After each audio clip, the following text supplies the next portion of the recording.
And what a play by Brett to track him down that far downfield, too. I mean, that's Brett's got to be tired right now because he ran a long way to get the young man. That's right. I think it's great seeing that kind of speed out of a D lineman, too. Shows you why he's one of the premier players of that 26 class. The option, Jackson, the freshman, out once again, 30. Finishes it off. And Jake, your man, number 33. James Tapley. I tell you, this kid is an amazing ball player. He's a head hunter and just phenomenal linebacker for this Yellow Jackets football team. Not only did Tapley chase him down in space, he stripped the ball. I mean, just textbook play from a player that Oxford's becoming to expect nothing less out of the young man because he is just as consistent as they come, Jake. That's right. And so it'll bring out Mason Mims and the Oxford Yellow Jacket offense. Under 6 minutes, up 2 scores. Now just burn clock, and let's get to that first round playoff hosting. And Mims in the shotgun. Mims hand off DK Wilson. DK Wilson with the hole. DK Wilson cut upfield. Great 8-yard gain by DK Wilson. He runs that ball. It appears effortlessly. I mean, he just really good ball carrier there. Oh, he's been having a phenomenal night. It's been a pleasure to watch this young man. I mean, Mason Mims with DK Flake to his left. Mason Mims with snap. Hand it off DK. DK with the hole. DK making moves. DK looking for that edge. Busby tracked him down, but not before another Oxford Yellow Jackets first down on DK Wilson's gain of 8 yards. DK is going to catch his breath on the sideline. Looks like I got Jaden Thomas coming in for him. Here comes the Thunder. And it's such a weapon when you have that 1-2 punch of a power back and a scat back, Jake, that it just give you nightmares as a defensive coordinator. That's right. The Mason Mims with Jaden Thomas on his left. Standing tailback, handoff to Thomas. Thomas looking for him around the edge. He's going to get about 3 yards there, and he's ran out of bounds by number 16 for CENTERPOINT. Don't have a number for the young man, but maybe.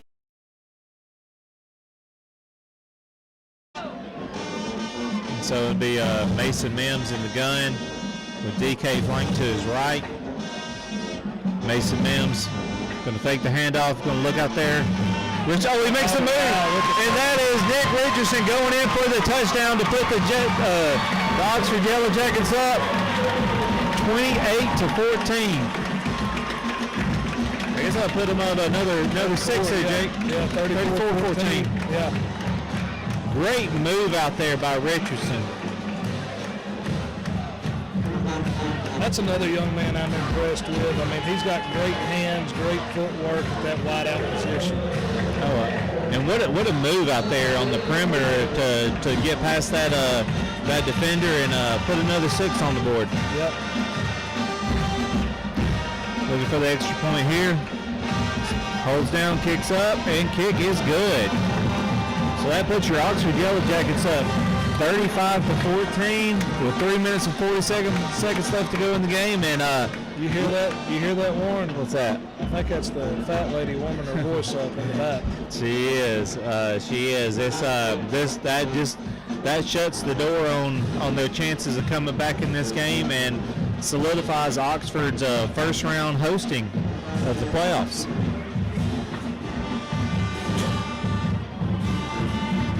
Great showing tonight by the Yellow Jackets, offensively and defensively. They, clearly put the work in this week in practice, and they had a great game plan to attack these CENTERPOINT Eagles.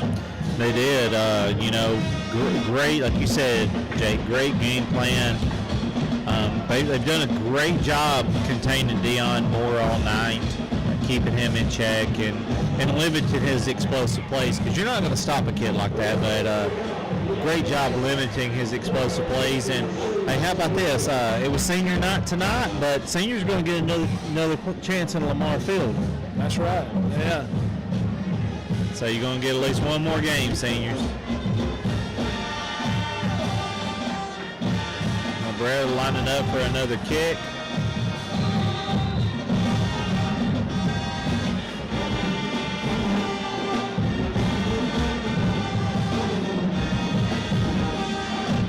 Brad signals both sides. Puts a foot to it. Good kick, good deep kick. Busby with the fielding again. Great job, great pursuit.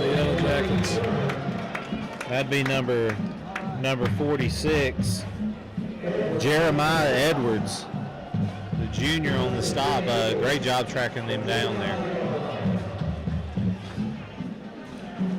You know, it'd be interesting to see kind of what the predictions are. I know, you know, you got tonight's game, then you got next week's game across the state. I know next week Oxford, you know, their game's a non-class, non-region, non-counter. But I wonder what the first round of the playoffs, you know, prediction is for the opponents for the Yellow Jackets. I'm not 100% sure on that either, Jake. But I'm interested to see who they're gonna have come in here. Be a snap. More looking, being chased.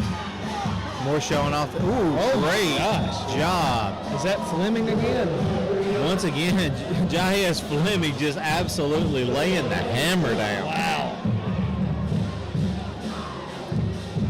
I tell you, whoever's coming here for the first round is going to have some head scratching when they're watching the tape of what that freshman can do. That's He's right. on the same side as Brett.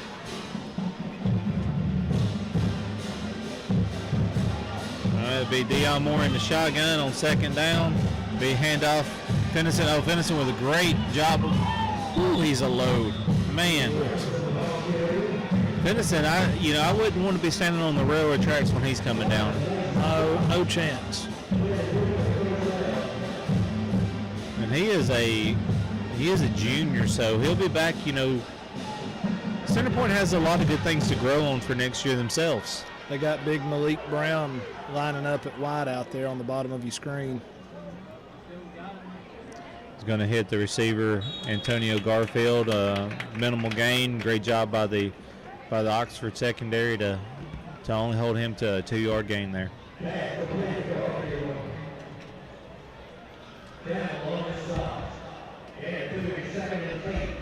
So going to bring up a 2nd and 8.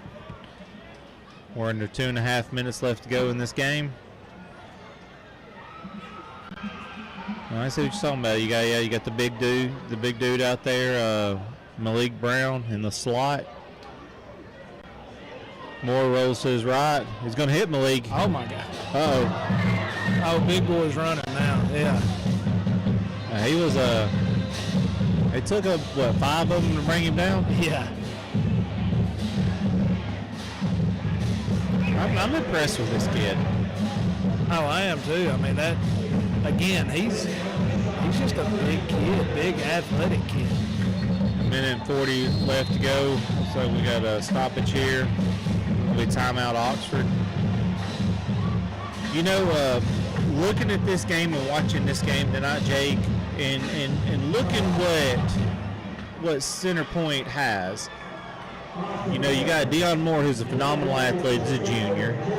You got their running back, Finnerson is a junior. Both their skill guys, Garfield and Busby, are both juniors. We're going to be looking at probably number 1 versus number 2 in the region going into next year. Yeah. For these two teams, because with Oxford's youth and CenterPoint's youth, That's right. I mean, this game is for who finishes in second place in the region this year. So I can't help to think, with all that Clay Chalkville is losing next year, this should really kind of be your top 2 teams in the region. It should be, yes. And I mean, you know, here's the thing. This has the potential to be such a tough region because, you know, you have Pell City down the road with first-year head coach Rush Probst doing. I mean, really, he's known for building a program. So what could they potentially look like next year? You know, so this Region 6 could be dicey next year. It could be. With 1:40, we got Dion Moore in the shotgun. Got flamed by Fenderson. got a stoppage of play again. I don't know what they're.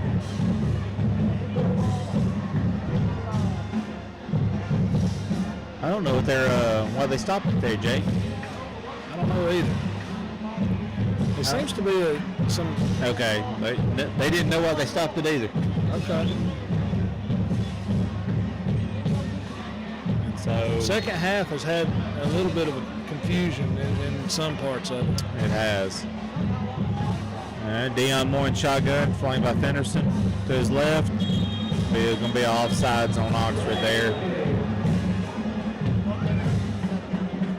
It looks like an Oxford defensive lineman jumped in the neutral zone there. And that's the call.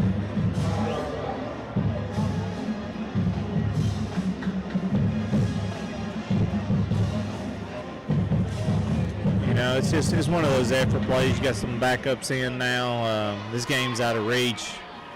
You can't recover 3 scores in this amount of time, but good to see some of these players get some work. But coach not happy bringing 43 back out there. Yeah, that's Jfliming, the freshman. Looks like Fleming's going to be coming off the edge here too, Jake. More with the snap, handoff, Fenderson.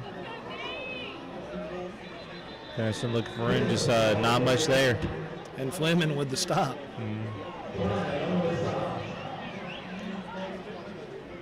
He's like a cat. I mean, he's so quick, and he can just, like he lines up on one side of the field, and before you know it, he's on the other. Yeah, but all those Oxford linebackers are like that. I mean, they have a really good linebacker core on this Oxford team. More trying to run left, nothing there. Oh, look at Hudson Gilman there with the backside containment. Just phenomenal. 33 and 34. Just continue to impress with fast, steady play from the linebacker position. Yeah. That's something we coach even at the youth level is, don't sleep on that backside, because that play could turn back and come back your way anytime. And right then it did, and Hudson was in a great position to make the tackle for a loss. Oh yeah, that's one thing that can get you beat quicker than anything on defense is your linebackers getting out of place, Jake. That's right.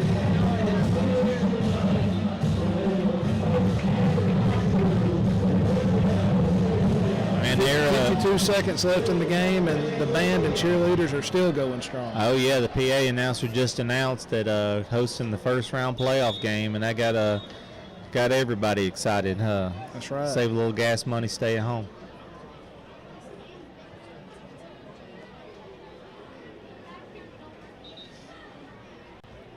All right, so center point will come back out. Dion Moore and Fenderson still in the game. Dion Moore in the gun with Fenderson flanked to his left as a standing tailback. Moore with a snap, Moore looking deep. Malik Brown again with a great catch. He had 4 defenders on him on that play, Jake, and still came down with that ball. Well, nobody looked really excited about defending him either. Not at all. He's a large human being. And the good news about next year is we don't have to deal with him next year. Oh, he's got a receiver open in the end zone. Oh, that's going to be a pass interference. That was a little handsy on both sides there, so I don't.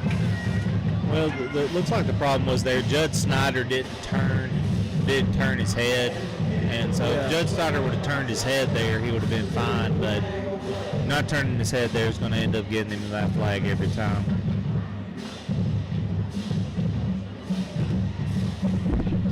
So CenterPoint Eagles just playing for a little bit of pride here now, Jake.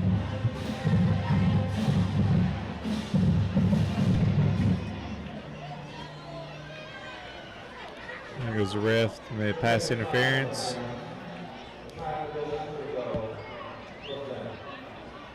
On Judd Sire. They're going to mark that off. We're under 30 seconds left to go in this game. Well, looking ahead to next week, Jake, Oxford's going to make a a trip down 21, a little short trip, and go out to Jacksonville. Yeah, I tell you, I think it's going to be a great ball game. I know Clint Smith and the Golden Eagles, they'll be prepared for it, and it ought to be a good game to tune into and watch. Absolutely, no doubt in that. Jacksonville with their senior-laden team, a lot of speed, a lot of skill, a lot of size. So it's going to be an interesting, very interesting matchup. So let's see. And Jacksonville tonight beat White Plains 62-0, and so we should have a really, really exciting game next week out in Jacksonville. Yeah. You know, Jacksonville, they're in another tough region as well. They're in Region 4 there with Hanley and Anniston, and I mean that's just a tough region to compete in. With them Montford, it's going to be a fumble on the play, and Oxford will recover that, and that will be it's big Hudson Gilman on the tackle, causing the fumble. Looks like they're going to keep the ball. Yep. So that'll be the ball game. But yeah, going out to Jacksonville, it's going to be interesting. An interesting little game for both of them. A little good on good tune up before the playoffs. That's right. Yeah, it'll be good to see. It'll be good practice. You know, for Ogles at quarterback to see a really good Oxford defense, and vice versa for the Yellow Jackets here. Yeah, if Jacksonville's going to make it far in the playoffs, it's going to be about protecting Ogle in the pocket, and there's not going to be too many teams that can get after the quarterback like Oxford can. So, that's it's right. gonna, like you said, Jake, it's going to be a good test for the Jacksonville Eagles.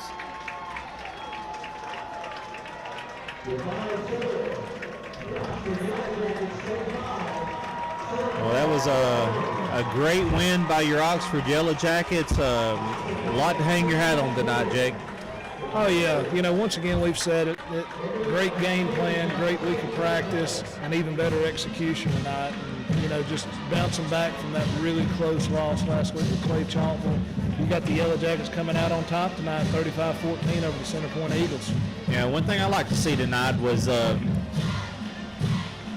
the ability to fight through adversity. You know, Oxford would make a mistake, and they wouldn't let one mistake turn into two mistakes. That's you know, correct. You're right. And so it was about, clean, you wipe, you move on to the next play, and Coach Adams has to be just ecstatic with the way his players were able to refocus on the task after a mistake. Yes.